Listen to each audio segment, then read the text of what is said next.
Warning. Some of the scenes or topics discussed during this episode may upset or offend our viewers. For more information, go to equinedynamics.com. In this video, we are dealing with canker in a hoof. This horse is being managed by a veterinarian. And if you're watching what I'm doing, wondering what I'm doing with the little tube there, that is actually Orajel, which occasionally I will use on such things just because of what Orajel does, and this is something we can pick up in your local pharmacy just to make it a little more comfortable for the horse for what we are doing, because at this point, this horse is not drugged, it's not blocked or anything like that. We're not dealing with that point, and we will take this to the point where if we need to, we will back off and deal with it from that point forward. Right now, we don't believe it's that big of a deal. Taking the bars out, trying to remove what I need to remove before we get into the canker itself because of the blood we will be dealing with. This foot has not been trimmed in recent history. So I want to pare away a little bit of the frog.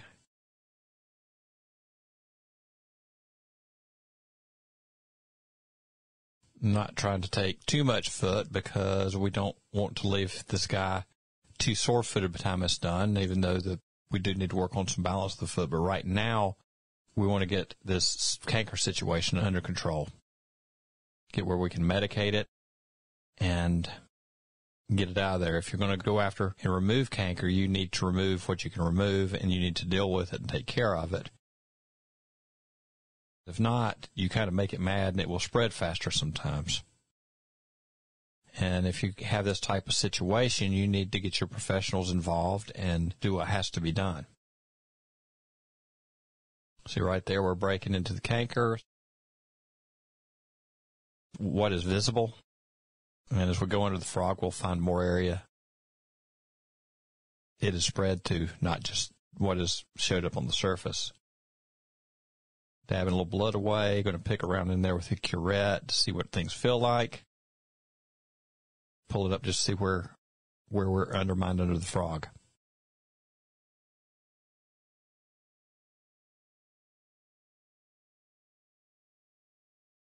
You kind of want to be a little careful going in with your knives because you don't want to remove what you don't need to remove.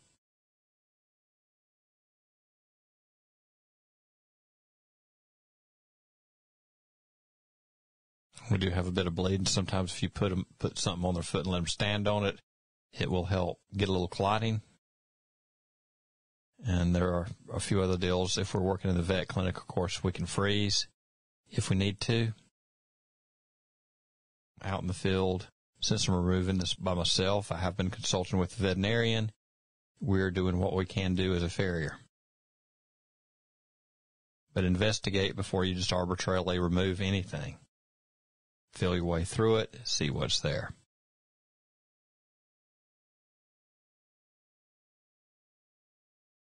Because you want to preserve what is good and remove what is bad. Here we're getting ready to deal with a little bit of the blood a bit. It'll cauterize just the surface of it. We're not really trying to burn it out of there. We're just trying to slow down a little bit of bleeding so we can see a little better as to what's going on.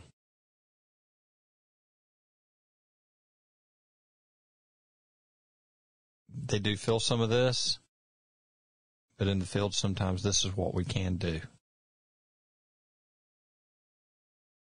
And this guy's trying real hard. He's a good boy.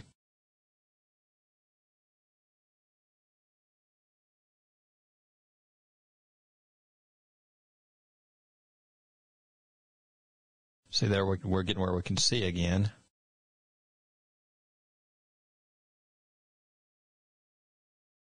Go a little bit further on what needs to be removed.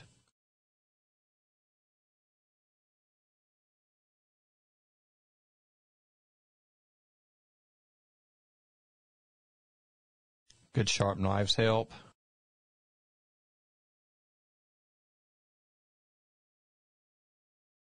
Every time I do this, I always wish my knives were just a little bit sharper.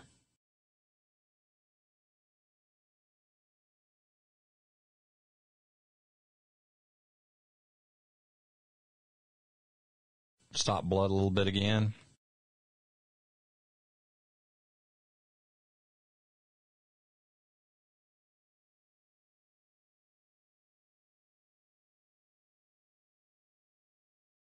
I know this doesn't look like fun, and for the long haul, we're helping this guy out.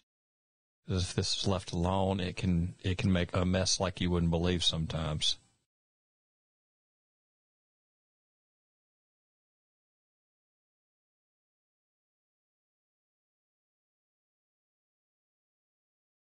There again, probe around your edges, probe your flaps, see what's there.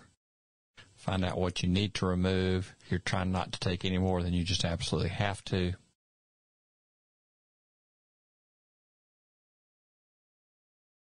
Get this guy where his foot will heal up, and he can go on and do some trail riding, whatever he needs to do. Or just hang out and eat. I know that's what he'd rather do. Usually when I'm doing this, I've got a whole roll of knives and assorted things laying out to pick with, because they get messy, and then you pick up another tool, and then you get messy, and you pick up another tool.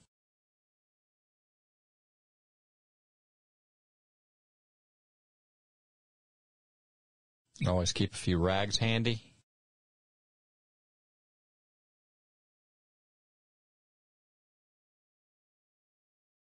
Good idea to wear gloves.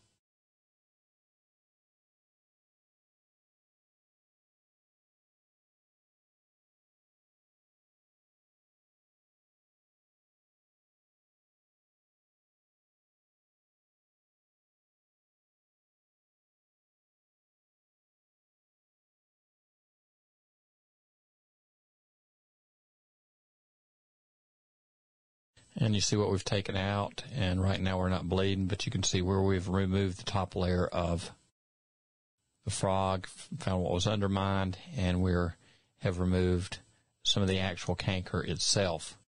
We want to get as much as we can out of there, as long as what the situation will allow. If it goes extremely deep, it's time to stop and say we need to get this horse in the vet clinic.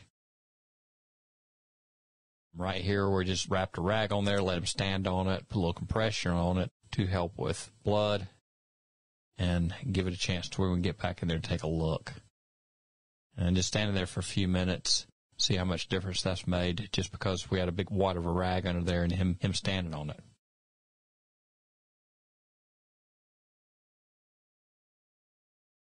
I feel like we got things cleaned up pretty good. This is a paste. It is medicated. That is actually a honey base, but we're going to pack it with that. The vet's going to come in and do some antibiotics and pack it, but for right now, that's what we're going to do. There are a few things mixed in with the honey to help take care of getting rid of the canker. That's why it is brown.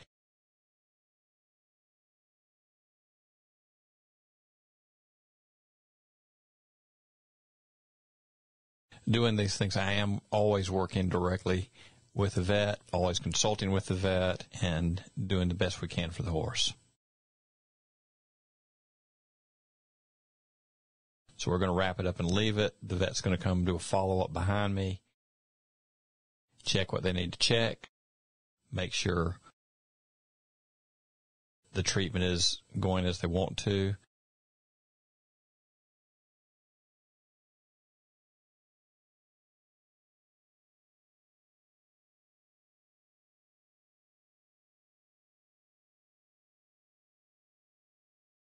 Got some combi roll.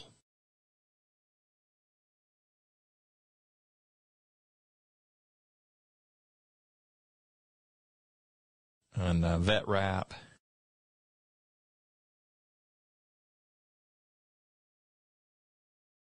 And we'll make a little duct tape boot and let this guy be until the vet gets there and they can decide what they need to address with that.